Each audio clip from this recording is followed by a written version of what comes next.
Hey, what's up, guys? Watchful Stoic here. It's a very hot day in Texas. Clear skies. 107 out right now. You got a heat advisory going on until Sunday, but no clouds to be seen for quite a bit. It's get what you get. You don't throw a fit. You just kind of live with it. But you know what? At least I can go out to my backyard and shoot my guns, because heck yeah. Anyway, it's a pretty good day today. I finished up reading Man's Search for Meaning, and before I jump into it, make sure you give me a like, comment, say something to me, talk to me, guys. I'm talking to like 2 or 3 of you, and I know there's more people watching. There's more people saying something, and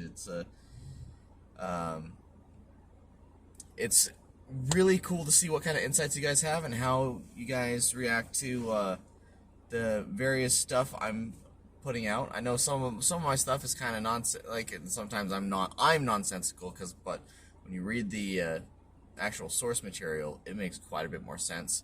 So I recommend getting the books that I'm doing synopses on. But anyway, like, share, comment, subscribe. I'm sure there's someone you know that could benefit or laugh at my my stuttering or stumbling over the various words that come out of my mouth. But anyway, I'm gonna jump right into it.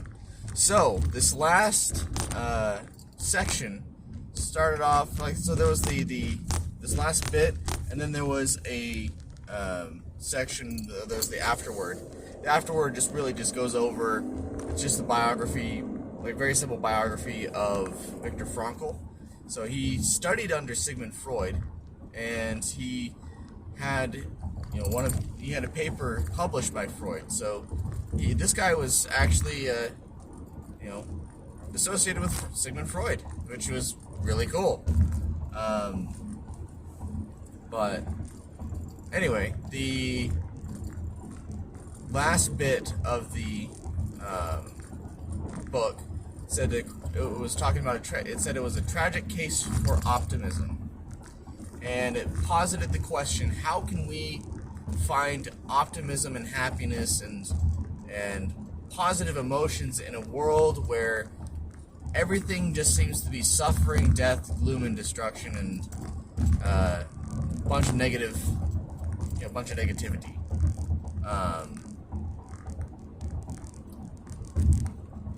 So he broke down the argument into three separate parts, where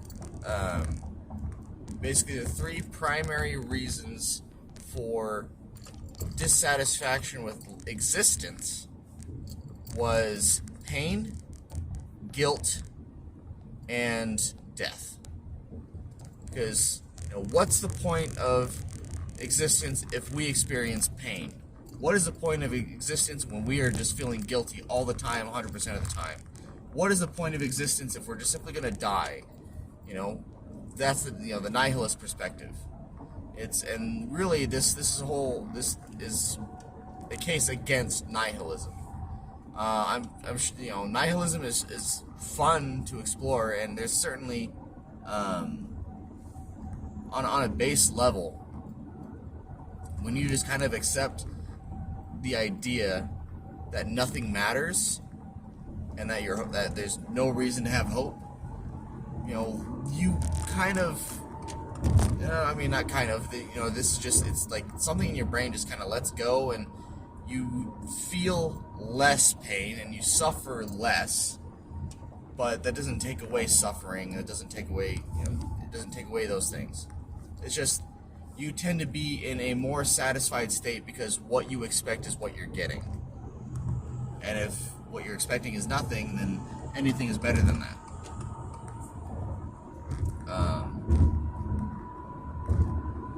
So to that end, nihilism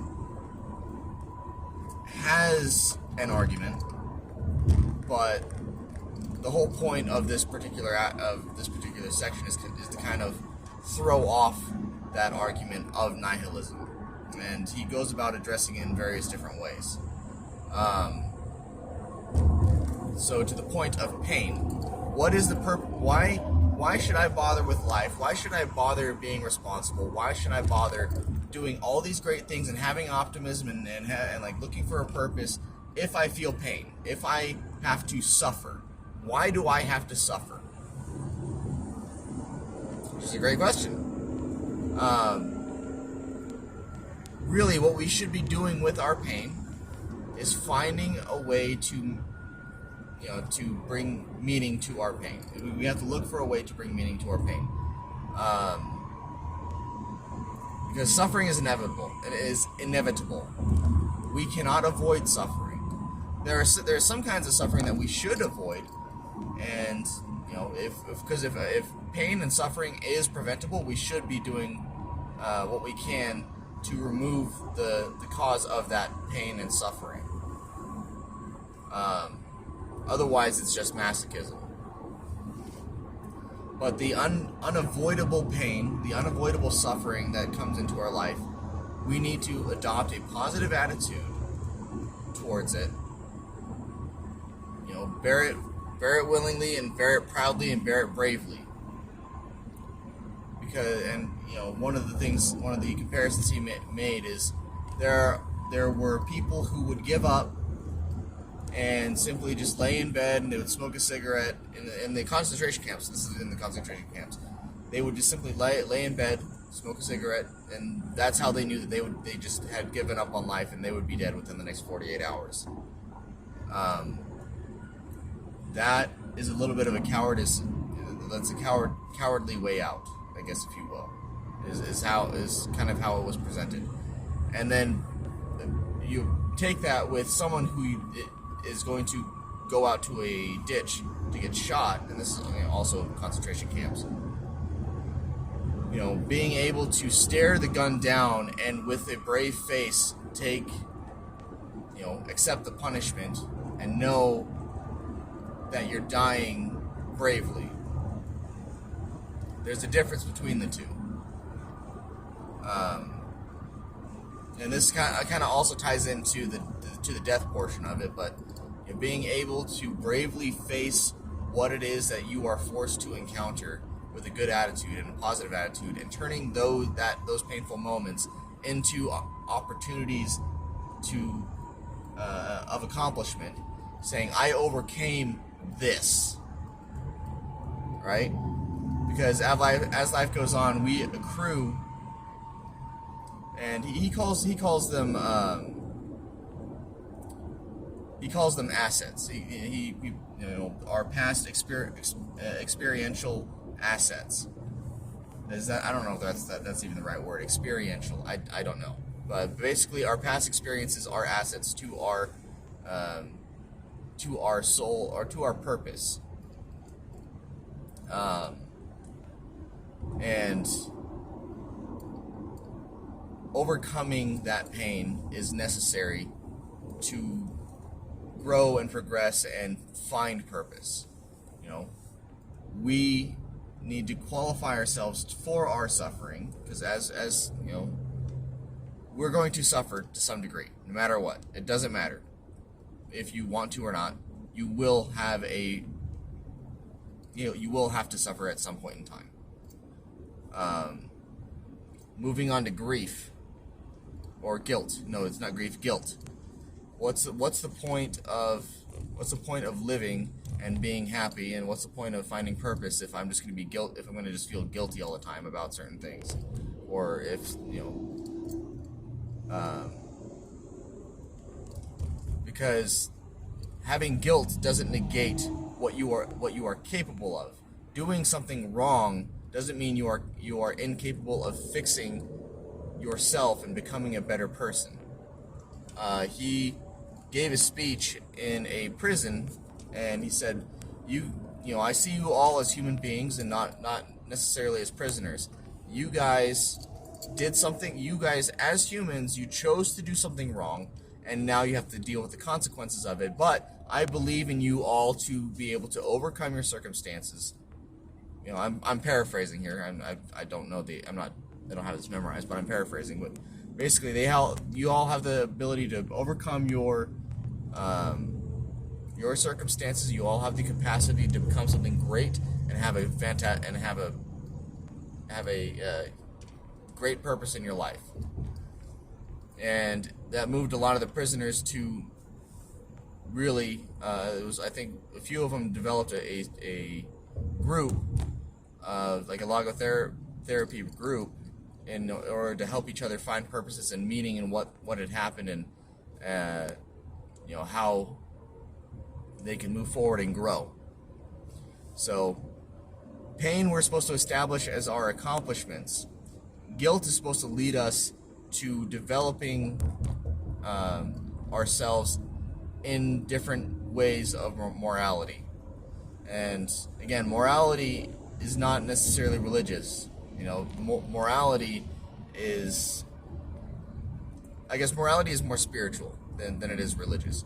And there is as talked about in a previous video, spirituality is the clarity of the mind and not necessarily religion.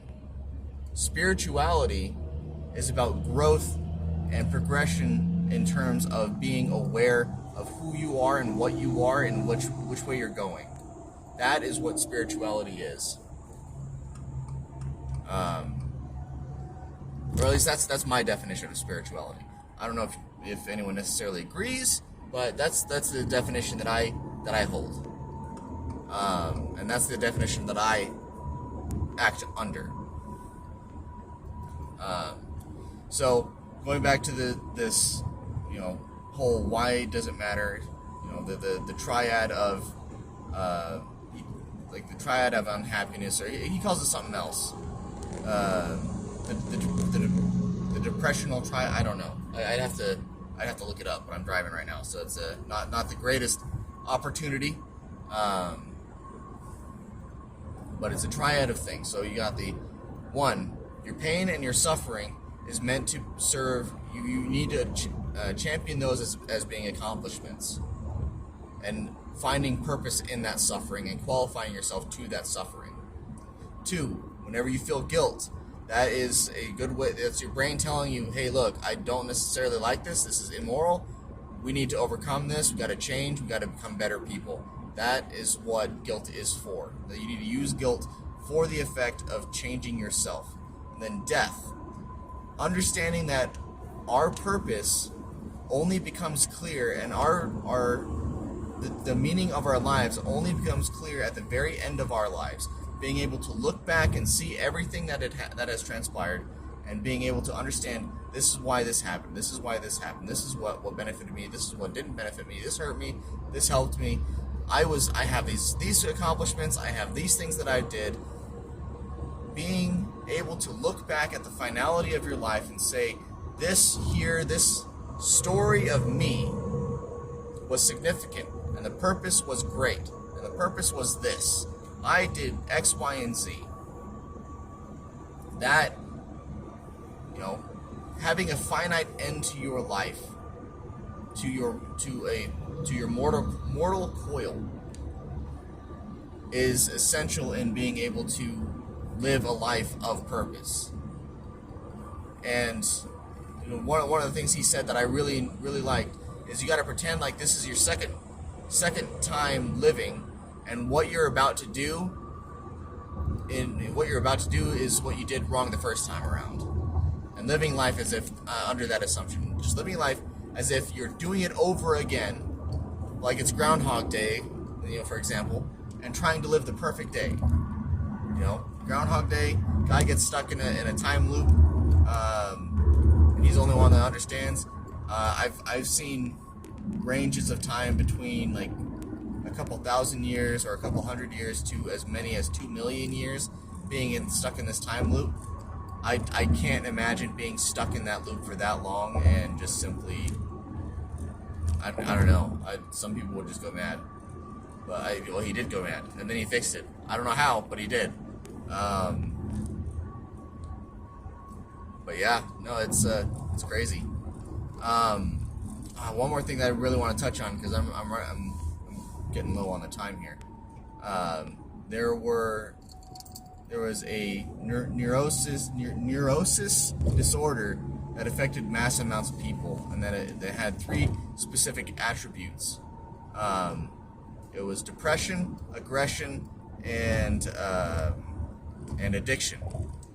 And those 3 things put together cause this. I don't know what the thing is specifically called. I'm just trying to remember the concepts here, and not necessarily the things. But if you want to know more about it, get the book. You can read about it. But having a bunch of excess time on your hands, and usually translates out to, for example, not having a job. Well, I might just take this video longer. Who cares? For example, in America, if you don't have a job, you are kind of seen as useless, and being seen as useless relates to not having a purpose. So, the experiment Victor Frankyll tried on some people that didn't have jobs is he put them in a volunteer position, and their sense of purpose returned. They felt like they had a sense of purpose, even though they weren't making money. So even though their life hadn't really improved on a material level, their sense of purpose and their on really drastically improved. So constantly being engaged in something that gives you purpose is essential to overcoming the depression aspect of this particular neurosis. And I don't think it's restricted to any one individual. I think it might. I think it's like the common cold. I think some people can be afflicted by it. So it's like a common cold for mental disorders. Anyone can catch it at any time, and it's just you just got to get over it. So then the second part was aggression, and people with aggression about over different things. It could be about group identities. It could be about the divisiveness between the case. I guess the case he used was about this one other psychologist who she had been pitting 2 different Boy Scout troops against each other. But as soon as they were given a task, they were both given the same task of assisting a wagon that contained all of their food, out of whatever danger it had been in, or it had gotten stuck, and they all had to recover it. They united immediately. So the concept of the unifying need for food overcame their their group identities of whatever troop they were in, which is fascinating. Because once you boil things down to what really matters, the identities that separate ourselves, political, racial, sexual, whatever, those identities do not matter in the face of the larger identities. Not even a larger identity, but a larger unifying need. Because we all suffer from hunger, but if we are all fed, we find things to gripe about. But once you take away the food, everyone focuses on the food, and they don't focus on the lines that divide the really arbitrary lines that divide us. So I don't know. I imagine what life would be like if we were able to do that on a full scale, on a huge societal scale. And then the last one is addiction, where really addiction was a tool. It was a method of escape. It was more of a nihilistic use of addiction. But addiction, I don't even know if that makes sense. I just, for whatever reason, my brain put that together. So if that makes sense, then great. But addiction was a manifestation of having no purpose. Sure, there is the, people get addicted to drugs and cigarettes and alcohol, but the why why did they get addicted? Is it because they were doing, because they underwent a traumatic event, or is it because they feel like they're in a menial job and they don't feel like their life is going anywhere and they're looking for an escape mechanism? But once you give someone, once those people with addictions found a degree of purpose, they tend to give up their addictions. I wouldn't necessarily say completely. I don't know the data on that, but their addiction dramatically went down. So really, finding purpose in our lives, and that's really what this whole book is about, is finding purpose in our lives is what allows us to function and progress. And really, that's kind of what we're all trying to do. We're all trying to find our purpose. We're all trying to find our meaning. But most of the time it might be just subconscious and not really actively trying to find something. But the more we look for meaning, the better it'll be. And yeah, the better our lives will be. And I guess one other point that I want to bring up, because I remember reading this and I remember thinking, I want to say that in the video. I want to say this. When they were going over the not autobiographical, but the biography of Victor Frankyll, it was noted that he was very against blaming, all large swaths of people for the overarching identities of a group. So, for example, the Nazis. Of course, we can blame the Nazis for the Holocaust, but saying that every single Nazi after the war was a bad person or wasn't capable of ever being a good person ever again is something that he was against. He firmly believed that everyone had the capacity to change, everyone had the capacity to grow, even someone who was a Nazi, even the most hardened individual, even the most hardened criminal in jail, even the most hardened. You can't blame someone for the identity for the group that they belong in. You can't blame individual people for the actions of the entire group. Is the basic premise. So if you have been wronged by a group of people, it sucks that it happened, but you can't blame individuals. And writing off whole groups of people is inappropriate and it's disgusting. Actually, it's really. And that's the view that Victor Frankyll espoused. Because every individual is unique, every individual has their own purpose, every individual makes mistakes. And, as a student of Stoicism, I understand that people mistakes, I make mistakes, and we overcome our mistakes. But anyway, I'm gonna leave it there. It was a quite significantly longer, not significant, I don't know. Significantly longer in the fact that it's like 7 minutes longer. But anyway, I love you all. I hope you all have a wonderful day. Pick up Man's Search for Meaning. It's a fantastic book. I highly recommend it to anyone with the capacity to understand what it's talking about. But anyway, I'll talk to you guys later. All right, bye.